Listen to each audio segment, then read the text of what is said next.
Hello, everybody, and welcome to another amazing episode of Sphere of Being, where we talk about how we care for ourselves when we're caring for others. It's always important to make sure that we've got enough fuel in the tank to keep going, that we feel positive, that we're up to the brim with energy so that we can give that to other people. And today I have the most amazing gentleman. He is the founder of Kudos Miracles. He's called Matt Allen. He's just the most incredible heart-centered leader. He's trying on the biggest scale to change the lives of many people, the homeless, good quality food, everything within people's ecosystems. This man's mission is global. It's transformational as well. He is the biggest heart-centered person. He's giving, he's connecting, he's collaborating. His message is stunning because he's had tough times as well. And he has just come back from Africa, having been delayed out there for 3 whole weeks. He's absolutely flexible. He's agile. He always moves around with things. He never actually sits down and complains. He's always got the most incredible positive vibes going on. Matt Allen, it is an absolute pleasure to have you on Sphere of Being. Welcome. Thank you, Deborah. And you are, as always, far too kind. I'm sure some of those things are true about me. I do complain sometimes, particularly when the lights are off and nobody's listening, because nobody listens anyway when I complain. As they say up in your neck of the woods, mustn't grumble. Well, your mission is one which completely touched my heart. I'm so pleased that you're on the show today. And if anybody's interested in thinking if they have the most amazing voice for this type of things as well, do be in touch with Matt. We'll go on to a little bit of that later, but he's just an amazing, amazing individual. And Matt, I'd love to start off, as I always do, with your journey as to where you have been and where you are now. Okay, well, I've been to many places. I'll try and keep it as short as possible. So I grew up in the northwest of England, small boy, just very humble beginnings. Basically lived up north, not too far from where you are, as you know, until I was about 10, and then we moved down to London, and I became ill when I was about 13. With a rare form of a very common illness, which is type 1 diabetes. But I have brittle type 1 diabetes, which is a little bit more complicated and difficult to deal with. I had a bit of a troubled childhood in many respects due to the complexity of trying to figure out that illness before it even really existed to the medical fraternity. And then dealing with some of the other complications of that, which very much include things like depression and mental illness in some way, shape, or form. And then really just trying to cope with that and life and some of the difficult experiences that I had as a child anyway. Moving forwards into leaving school when I was about 18. Went to start a job in the West End of London for a market research company as a market analyst. And really just trying to find my feet and figure out who I was and who I wasn't. And I spent a long time doing that internally and trying to sort of take from other people and pick out what I think that I like about other people to make me who I should be. And that longer journey, just in that respect, has led me to really understanding who I am personally, rather than who I think other people are great and what I should be like. Quite often people do that. They pick up bits and pieces of other people or the story that's out there that we want to follow because we want to be part of something. But it's more important for us to understand who we are as a person on the inside. And some of that contributes to where I am now.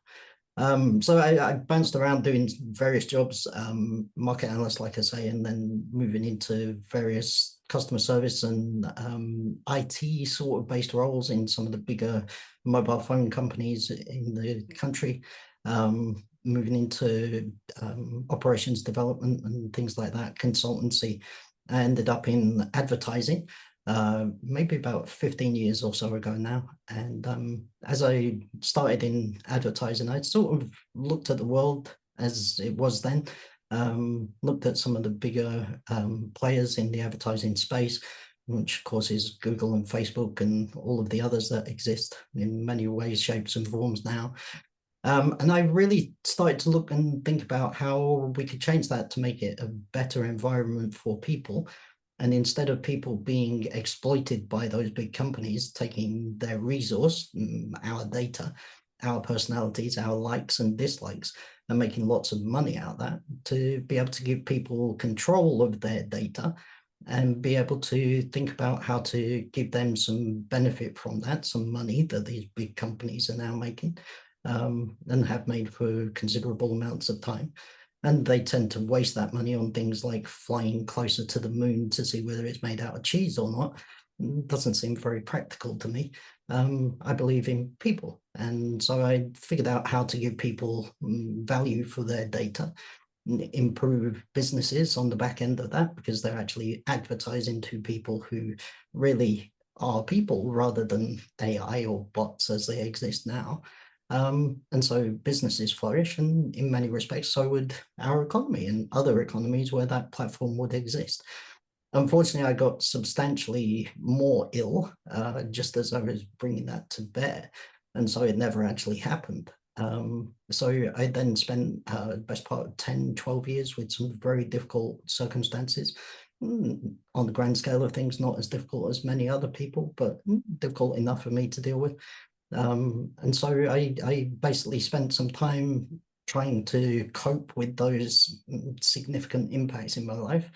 And then I managed to find ways to adapt, a bit like what you were saying about me before. I'm very flexible, not physically. I can barely lift my arms above my head, let alone be actually flexible, but mentally and in terms of my adaptability, I consider that to be one of my very good strong points.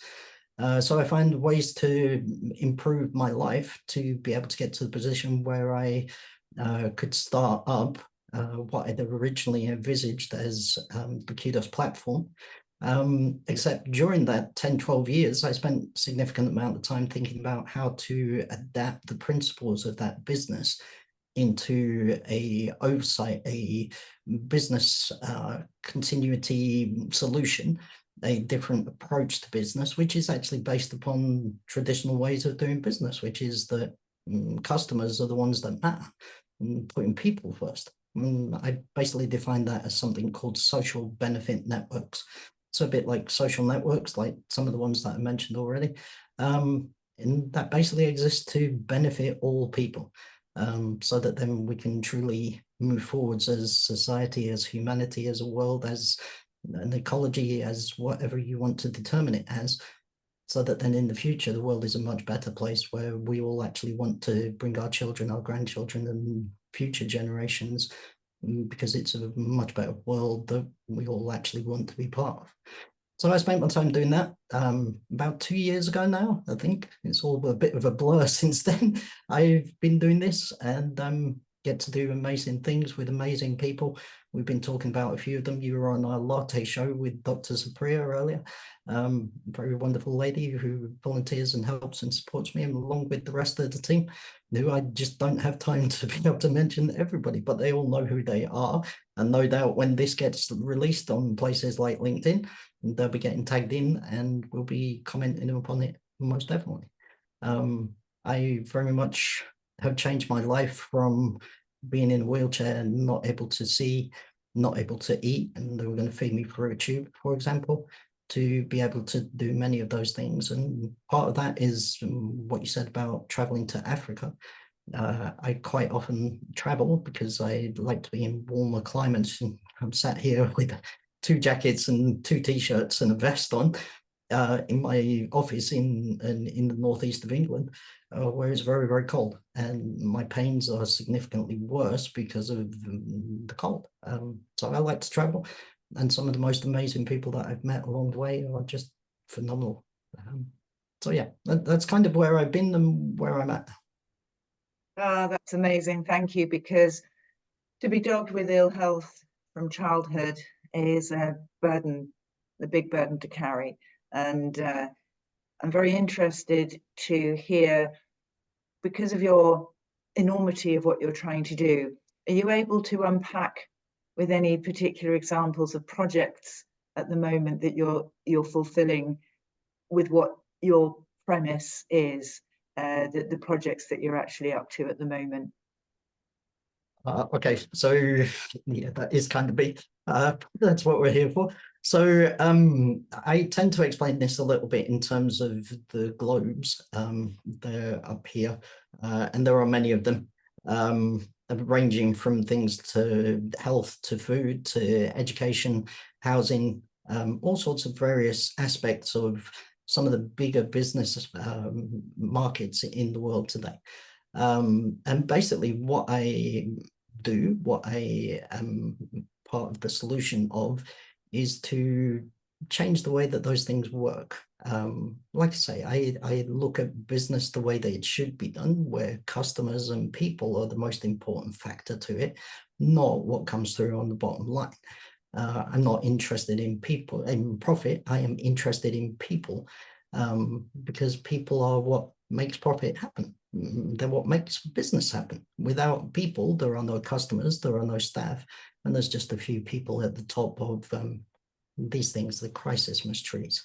We can talk about that in a bit.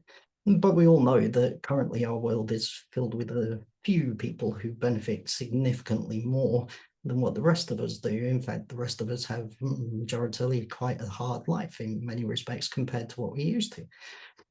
So I'll talk a little bit about some of what I've been doing in Africa just recently, and that's towards ecology and farming and education.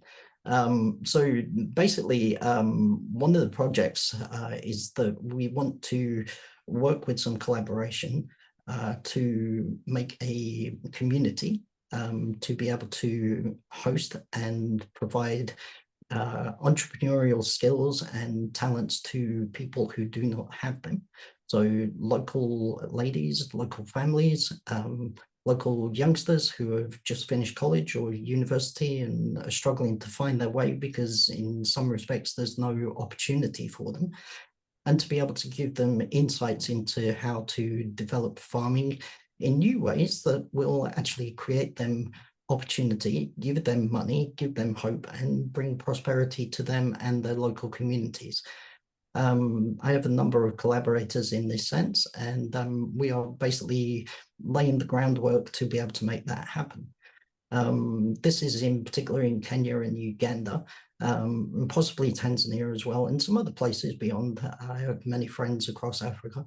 And basically what we're looking to do is to take what is a wonderful continent filled with so many amazing people, talented, skilled, and with the aptitude and the desire to do better, to have more for their families, not as a result of handouts, but as a result of working hard and finding a better way to do business. And as I mentioned before, my business opportunities really revolve around people, and those people very much see the opportunity that exists for them to do better. They just need some help and support to get them started, in the sense of education and being able to give them the opportunities that they need to be able to get that ball rolling. So some of what I've been doing is some research into things like fish ponds, bamboo, various things to enable us to find the right resources, the right products for them to produce, and the right ways for them to produce that, and match that with some of my partners who basically bring along a lot of skills with regards to educating people about entrepreneurialism and being able to make money in the right way and how to use that money fundamentally, because there is not much education even in our system here in the UK about how people should do those things. There's very much an education system that pumps out, I don't know, lawyers and taxi drivers and bakers, all sorts of things, electricians, plumbers, whatever you want to call them, people with jobs. But the jobs are not really fulfilling what most people need. And even in our country, considered to be a first world country, or at least in many respects it used to be, Many of those people struggle and are now looking for second jobs or ways to make a side hustle or an entrepreneurial step to improve their lives. And if they had been taught the skills to do that in school, then they would have had a better position to start from. But we're not taught that, and we're not taught about money and such like. And so we're trying to educate people, first of all in Africa, but also on an education basis around the world about how to use opportunity and make the world a better place as a result of it. So that's one of many projects. That's not even one of the globes. There is a lot that I am trying to do. Just briefly, you'll also see on this side some of the Christmas list of things that I want to happen next year. And some of those are pretty big, as you can cast your eyes down the list. But they are very possible and, in fact, very essential. And the fundamental reasoning behind them all is that they all support one another to make real change possible. Because we don't just need to change one thing, we need to change everything. And that's really what I represent, is the ability to change it all for all time. Wow, I love your vision. I love the fact that it's huge and scary and just wonderful all at the same time, because we need huge visionaries like yourself to actually get the baton moving, and then other people starting to get a groundswell and a movement together to support and get involved as well. This is a lot, obviously, for one person. You mentioned you have an amazing team. As this is about caring for those that care for others, how do you make sure that yourself and the people within your team have enough fuel in their tanks to be able to give as much as they can to these amazing projects for the benefit of humanity? Sure. First of all, is realizing limitations. And that's not because people are limited, but just because there are fundamental things that we have limited resources of money, time, just availability as much as time. Many of my team have family, young children that they are responsible for. I'm barely responsible for myself, so in many respects, I'm a loose end on that front. But it's, for me, all about understanding people and realizing who people are and getting to know them, and understanding their situation, I guess. It's about having a focus on what we all want to achieve. And I'm sure in many respects, anybody who's watching this, some of the things that I've mentioned have resonated with them about things that we want to achieve. And to be able to understand what skills and time and restrictions people have to be able to help to support to do those things. We often have meetings. In fact, we have 2, maybe 4 meetings a week, sometimes 2 hours at a time. And those are just sort of strategy and planning meetings as much as anything. And sometimes we miss the point of the people in those meetings. And that's the important thing, is the people in those meetings. Sometimes, because I work across different countries and all across the world, there are not clashes, but sometimes people say something and it doesn't quite resonate with somebody else, or somebody's missed a meeting and they were intended to be there. Or sometimes I have many Zoom meetings with different people from around the world, and sometimes those people don't turn up, for example. Now, some people might get upset about that, but my viewpoint is that we just need to be a bit more understanding. We don't know the difficulties that other people are facing. We don't know all of the difficulties that exist in different countries in the world. For example, even in the US currently, with the situation with the weather. It's very difficult for some of the people that I know in that part of the world. I reached out to a couple of friends to see if they're okay, and I've not heard back from them, and I'll just wait to hear back from them. I very much believe that part of caring for people is understanding. Unless you understand what people are going through, unless you understand their situation, or at least are willing to be understanding that their situation may be different to what you think it is, you're never going to care for them, because you're not going to be open enough to understand and to appreciate that maybe there's a bit more going on than what you realize. And that's from a place of experience for myself as well, because some of what I mentioned when I was younger about my own mental health and many other difficulties that I had, I wasn't very open about them. And nobody really would look at me and think, oh, there's this going on or that going on. In fact, to look at me now, for example, my eyes, people look at me and think, oh, he's got two eyes, no problem at all. It's just normal. Don't really even pay any attention to the fact that I have two eyes. But I almost lost one of them, physically lost it. It almost exploded inside my head. And I'm partially sighted. And people don't see that because it's not written on my forehead or a big sign that I carry around. I just get on with life. I adapt and try and do the best that I can. And my team is aware of that. And so they accommodate me much in the way that I accommodate many of them in different ways where they need support. Care is about understanding people, not just on a personal level, but on a general level, that we all need more help and support. We all need, for example, particularly in the healthcare industry, to be able to have medicine and treatment, if that's such a word, that actually means that we can move forwards with our lives. Because caring for people is not just an individual thing, but it's a global thing. And the care system in many ways is very much broken and very much does not support people or make them better, whereas that should already be happening. That should mean that some of the diseases that exist in our world that are prolific in some of the countries of our world shouldn't exist anymore, or at least there should be an option for people to be able to deal with those situations. And you're dealing at government level and positions and people in authority.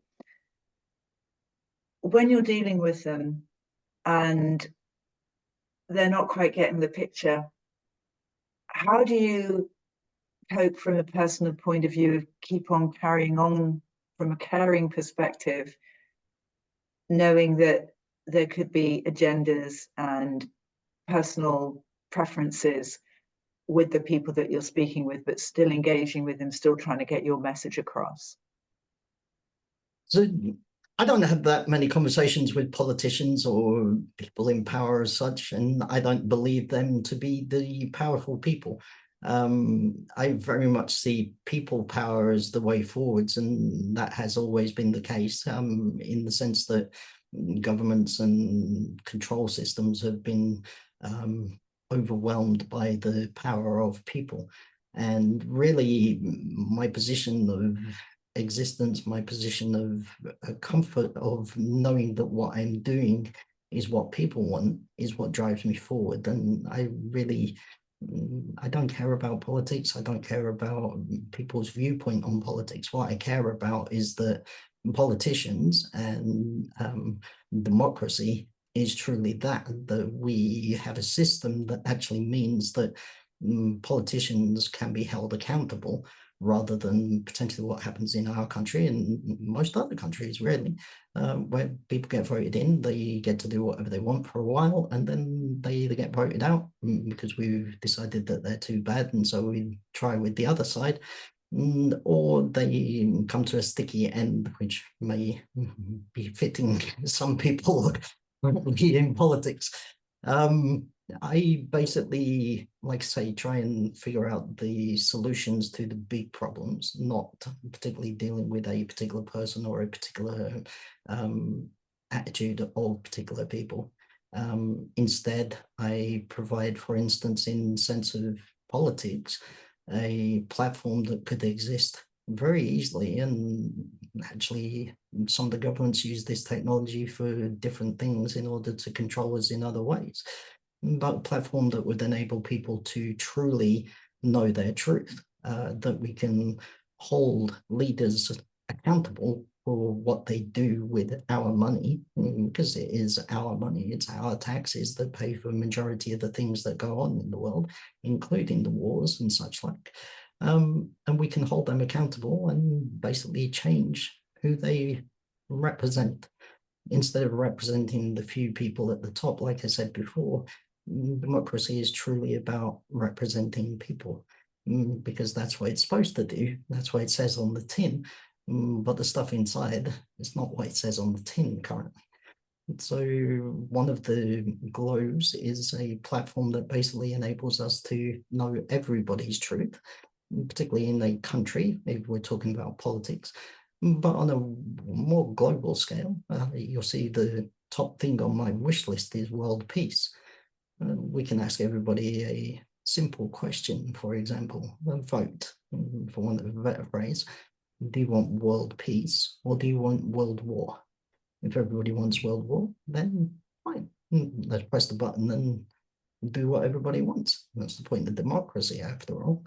But I very much believe, in fact, I very much know, because I talk to a lot of people, that most people, they want peace. They don't want people to die. They don't want even their enemies, if enemies is such a thing. They want everybody to get along, and they don't want their children to grow up in a place where they're conscripted and signed up at a point of leaving school to give some national service to be part of the military until they're 60, because they're signed into a thing that they have no option to get out of. With a future where we're told in 5 to 20 years' time, we're going to have a world war with a superpower not far from here. That doesn't seem like a good way to go about things in the world. Again, back to taxes and politicians, they seem to want to spend more of our money on preparing the world for these wars, rather than trying to figure out a way for peace to happen and for us all to get along together. And I think that really is what people want, is for us all to get along together. I tend to go on with. No, it's very interesting to hear your viewpoint and how you're wanting to change the paradigm and actually build a new paradigm so that people will follow the new paradigm and move away from the old. Because there's a spiritual teacher called Buckminster Fuller who said, don't change the old constructs, build the new, and the people will follow. And that's a very peaceful way of enlightening the future generations and the generations today, in fact, because it's not just something that should be happening in the future, it should be happening now. Very interesting. Thank you so much. And as we come to look at the time, and it's always amazing how quickly time goes on these episodes. What does caring for others mean to you? Like I said, when I was little, I used to I used to go to church, and there used to be people across the aisle in a different pew, and I would look at them, even in the sense of how they were stood in church. I would think to myself, oh, that looks pretty cool. Maybe I should stand like that. And I spent a long time just looking at people all around my environment, from the other kids in school to where I worked at a burger joint, to sort of even look at how people ate and think to myself, that looks cool. I should eat my burger like that in future. That guy looks cool as he eats his burger. But that really wasn't understanding who I am. That really was trying to figure out what I should be to match what I think I should be. And very much I realized far too late what I really should be, which is me. And I, in general, care about people. Caring for people for me is changing the big picture on a grand scale, from like I say, changing the way politics is done to enabling world peace. I have a very limited brilliance about me. And I don't say that because I'm big-headed, but because I know what I hold, which is the solutions to the big problems, right? I said before that I'm part of a much bigger apparatus that would operate that, because I basically am a very small part of a bigger solution. I just know what those solutions are for some of the reason.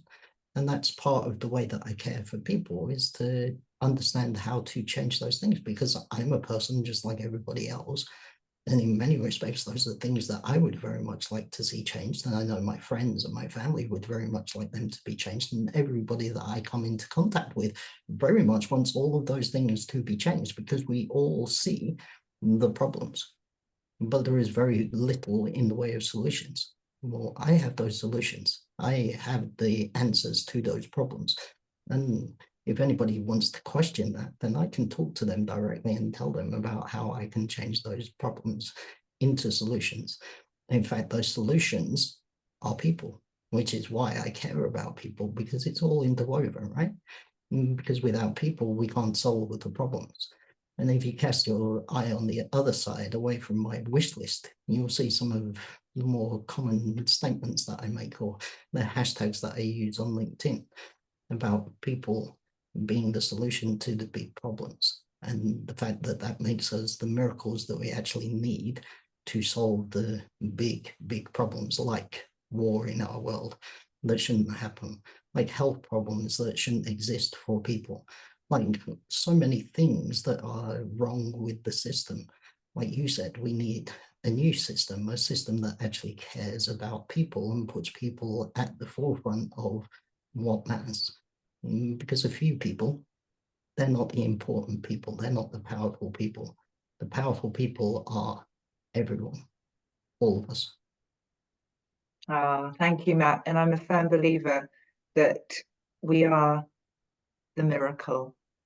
To become a human being, the odds are so small that actually the fact that we have over 1 trillion cells in our body, the fact that everything that we're having within us is aligned with the universe, and the protons that spin around are in exactly the same alignment as they are in the universe. And then when we think ourselves as these incredible beings that we actually are, the power that we have to light up the world literally through our electromagnetic charges is just out of this world. It is a miracle. And thank you, because if anybody's thinking that they're just a small little cog in a huge wheel, think again.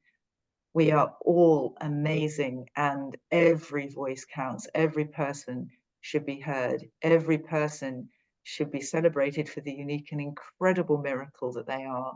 And it's wonderful to hear you say that. Even if I've had a glimpse, I'm very, very blessed, to the tiniest of percentage of this amazing being of who I am. Any more would have blown my mind completely. And after that moment in time, I have to say the world has shifted out of all recognition. But from within, and what we create within, we create without. And it's amazing to hear you with your passion, your dedication, your commitment, and also the fact that you have no ego in this regard. You just want to help people be the best and have the best that they possibly can. And that's wonderful in today's world. And I know there are many, many like yourself, Matt, like me, and like Dr. Supriya and all of your team, and so many millions of people, that we do all have this beautiful sense of, we know there's more. We want to not fight necessarily, but we want to give our all so that these things do change. So thank you so much for being on the show. It has been a real privilege to hear about your mission, your work, and your values. So thank you, Matt. And thank you as well. It's my honor and my privilege to be here on this show with you. I've been on a lot of shows over my past couple of years, and it's just blows me away the people that I come into contact with. You and I have known each other for a very short period of time, but the brilliance of you and what you did on our show, and the hosting that you do here on this show and the other ones that you do, anybody who's watching, keep watching. I'm sure there'll be many more, much more interesting people along than what I am. And I look forward to seeing them too. Yeah, no. You're very interesting, Matt. I know that people would want to listen and record and repeat this, because it's such valuable information. And how can people get hold of you? So the easiest way is to go to LinkedIn, where I spend most of my time. And if you just search Kudos Miracles, you'll come across me. You can Google search Kudos Miracles, you'll find me. You can search for the website on the internet, which is kudosmiracles.com. Or you can scan, I don't even know where I'm looking now, but I think, yeah, wow, I've managed to do it for, my fingers disappeared though. There's a QR code down there, which will take you to the website. You can book an appointment to have a chat with me. Wonderful. Thank you, Matt. And for Thank everybody listening, it's been an absolute pleasure to have Matt on as a guest and to speak to us in his such thoughtful and heart-centered way, as I've said before. And to anybody out there who's thinking, as I mentioned earlier, that you're just one little small cog in a huge, great big wheel, think again. We are all miracles. We're all here. We're all making the most amazing difference just being here. So don't worry thinking, what difference do I make? The fact that we're here and that we're energetically giving out into the universe, it goes far, far further than what we perhaps have been brought up to believe, that we're separate. We're not. We're all beautifully entangled. And one of these days, hopefully someone will realize that if we hurt our left hand, we're going to suffer. If we hurt our right hand, we're going to suffer. As a collective, this is exactly what Matt is talking about. If we hurt one person, we all suffer. So with that message, and just to say how wonderful we all are, what miracles you all are out there, doing your very best at all times. We have an absolute responsibility to think what we say, to think of our thoughts, to give as much love and compassion as we can, even when we're not feeling particularly loving and compassionate. And I know that happens to me quite often, but I leave you with that we are all miracles. And until next time, we'll see you again very soon. Bye-bye now.